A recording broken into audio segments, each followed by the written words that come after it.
Hi, ich bin Sarah und ich zeige euch heute, wie ihr den neuen Liquid Lip Paint von Hero in der Farbe Copal am besten kombinieren könnt.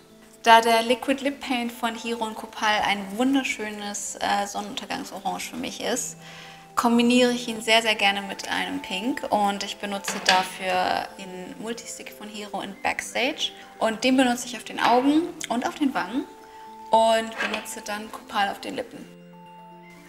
Und die Formulierung von Hero ist eine Cream-to-Powder-Formulierung, das heißt, sie ist cremig beim Auftrag, aber trocknet wie ein Puder aus. Nun, da ich Backstage auf den Augen aufgetragen habe, benutze ich die gleiche Farbe auch auf den Wangen. Nun kommen wir zum Highlight dieses Looks, das ist Copal. Wie ihr schon seht, gar kein Schimmer auf dem Swatch auf dem Handgelenk, aber das wird sich gleich ändern auf den Lippen. Sehr farbintensiv, deswegen benutze ich meinen Ringfinger. Wenn ich immer noch ein bisschen zu viel Farbe drauf habe, nehme ich die ab und packe sie auf die Wangen.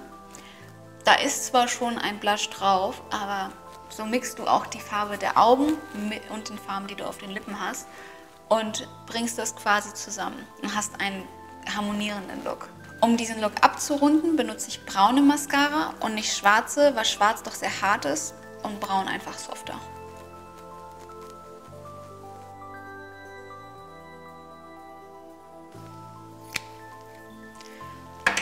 Und das war mein ganz einfacher Sommerlook, den ich jeden Tag auftragen würde.